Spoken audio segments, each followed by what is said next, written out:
I'm Tanya, and in my work at Culture Builds, I help people learn to use their personal stories in their professional lives to inspire change and make meaningful connections with their colleagues. I do a lot of my work with Me. I'm Amanda, Artistic Director of Second Story, Culture Build's parent organization. And one of my core fundamental beliefs is that the best way for human beings to connect with each other is through story. That's a big claim, we know, but we think it's true. And in this video, we want to help you not just understand stories, but begin to use them to make stronger professional connections. In this video, we will do a couple of things. One, we'll observe how stories are used and why they work. Two, we'll discuss different strategies people use to talk about their work. And three, we'll demonstrate how a narrative response can be an effective tool for professional storytelling. Let's start with where we see stories and why we think they are such effective tools. So take a minute to think about where you find stories. Go ahead, I'll wait. Probably you thought about entertainment, movies, television, podcasts. But really, stories are everywhere. Politics and medical research. The anecdote a math teacher uses to explain slope. A technician trying to explain why the shift to a different platform is going to improve processes. All of these are stories. Even when we have lists and images and tables and a million other ways to share complex information, time and again, we use stories. Why do you think that is?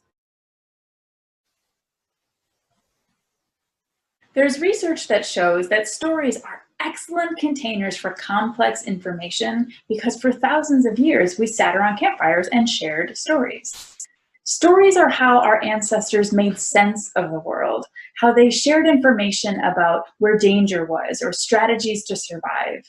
So over time, our brains became wired to remember stories better than we remember most things. Chip and Dan Heath, who wrote a book called Made to Stick, could not agree more. In their research, they explored essential qualities that make ideas memorable, or what they call sticky. They found that stories incorporate a number of the qualities that sticky ideas share. Stories are emotional, detailed, concrete, and these elements make it easier for humans to remember stories and therefore the information that is shared in them. Occasionally, the world needs changing, and when it does, it's important to be able to tell a good story. At least that's what Marshall Gans found during his time organizing with and studying the United Farm Workers movement. Cesar Chavez and other leaders of the movement used stories to inspire farm workers to take courageous action and demand change. Now, as the senior lecturer at the Kennedy School of Government at Harvard, Marshall Gans developed a community organizing model centering stories. This strategy was most famously used in Obama's 2008 presidential campaign, and it continues to be used by leaders today.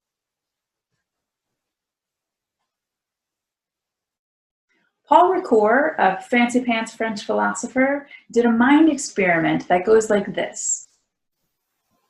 Here is a baby picture of me, and this is a picture of me now.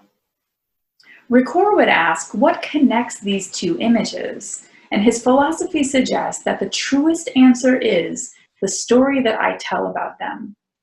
The point he goes on to make is that our sense of identity as individuals, as communities, as nations, is built on the stories that we tell and are told about ourselves.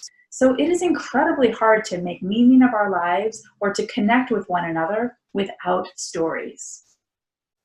In summary, stories are memorable. They inspire people, and they tell us and others about who we are. So think about it. When you're in a situation where you'd like to make a professional connection or make the case for your work, wouldn't you like to be able to do so in a way that's memorable, inspiring, and demonstrates the best of who you are? I would. So let's talk about how you might use a story to answer a very common question. What do you do? So I don't know about you, but I get this question a lot, and there are tons of ways to answer it, many of which are really great. Here are 3 examples of responses that we see most often with help from our colleague, Lauren. Hi. Lauren is a facilitator with Culture Builds, the managing director of Second Story, and also one heck of a storyteller. So she's going to demonstrate 3 types of answers we typically see to this question, and after each of her examples, we'll be in dialogue a little bit about what works and what didn't with the demonstrated approach. So, Lauren, what do you do? As the managing director, I'm responsible for budgeting and financial management, things like filing our 990 and doing payroll. I'm also responsible for individual giving, fundraising, and office management. So this is what we might call the job description. Lauren is literally sharing a list of what she does. She's sharing her job description. What works about this approach is that we get concrete information about what Lauren does. She manages the office and the finances. She does development for the organization. What doesn't work as well is that it's really difficult to transform a job description into a compelling conversation. So this approach takes an open-ended question, what do you do, and offers a closed-ended answer, here is a list. It's important to remember that while the person who's asking might be curious about what the literal tasks are that you do, more than likely they're more curious about who you are and how you fit into a larger picture. So let's take a look at another approach. So, Lauren, what do you do? I'm the managing director for Second Story, an organization located in Chicago, Illinois, that believes that true first-person stories can help build connections. So we create spaces where people can share and deeply listen to each other's stories. What a great answer. We get a vision for how Lauren's organization hopes to shape the world. She just shared what we like to call the mission statement. So what works in this response is that by focusing on the mission, vision, and work of the organization that Lauren represents, she opens the door to more questions, which can easily lead to more conversation. We can also make a few guesses about who Lauren is and what her values are based on how she talks about her work. But we're still at a 30,000-foot view, and it would be easy to end the conversation there or for there to be an awkward pause followed by Lauren asking me the same question. So what do you do? No real connection between 2 people has been made. Which brings us to our 3rd type of response. So, Lauren, what do you do? I work for an organization called Second Story because I believe that true first-person stories can change the world. And I get to witness these kinds of changes all of the time through the work that we do. For instance, a couple of years ago, we produced a weekend of stories around sexual assault. We had stories from a parent, a bystander, a survivor. My dad was one of the tellers. He shared a story about a parent's perspective. And he told a story about what it means to raise daughters while having to come to terms with the transgressions that he made as a young man. Second Story does not shy away from telling hard and sometimes unheroic stories that lead to deep conversations. The entire show was powerful while still managing to be meaningful. And an audience member came up to me after the show and said, "You know, Lauren, none of those were my story, and yet all of those were my story." This audience member later cited that moment as one of the factors that inspired her to join our board. As you might have guessed, this is an example of a story. By sharing a story, Lauren creates an opportunity to make a connection. What she shared is memorable, inspiring, and gives us access to who she is as a person. This type of response, a narrative response, encourages conversation and questions and invites people to share their own stories. We all know that it's important to build relationships. We hear this all the time. But what does that really mean, and how do we do it? Let's go back to those first 2 answers. When Lauren shared the job description response, there wasn't much for a listener to follow up on. We could ask questions about the logistics of her job, if she liked it or not, but it puts all the work on the listener to go deeper and to make a real connection. Also, to be frank, it's just not that memorable. With the mission statement, there's actually quite a bit to follow up on, but it's mostly about the organization itself. And we're still at that 30,000-foot view when it comes to who Lauren is as a person. The third response, the narrative response, is super sticky and inspiring.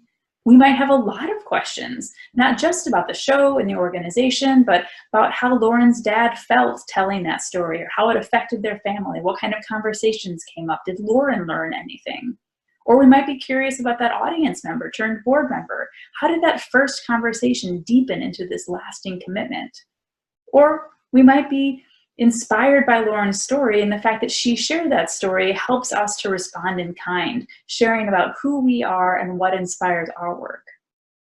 Responding with a narrative is the equivalent of like pulling up two comfy chairs and settling in with favorite beverages and feeling like we can sink into a conversation. It's easy, it's comfortable, and we want to be there and we want to stay engaged.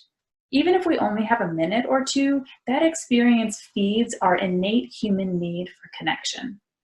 At Culture Builds, we believe this skill is useful all the time. At networking events and interviews, during performance reviews, at family gatherings, even during a check-in on your next Zoom meeting. Maybe you're super comfortable using stories to connect with your colleagues, or maybe you're entirely new to this. Lauren has been practicing telling stories for years, but she used techniques that are accessible to storytellers at any level. If you would like to dive deeper into this subject, we've outlined 3 essential storytelling skills in a worksheet, which we encourage you to download to start practicing how to tell stories that stick, inspire, and show the world exactly who you are. At Culture Builds, we are committed to supporting our partners in building inclusive, connected cultures. We've supported large law firms and small nonprofits, individuals, and community groups in practicing empathy through listening to and sharing stories. If you would like to deepen the connections of your team at work, find ways to build a more inclusive environment, or practice and hone your newfound storytelling skills, get in touch. We'd love to partner with you and support your work. Email is the best way to connect, so reach out to me at latanya@secondstory.com. If you'd simply like to learn more about who we are, visit us at www.culturebuilds.com. And of course, make sure to follow Culture Builds on LinkedIn. Thanks for watching the video.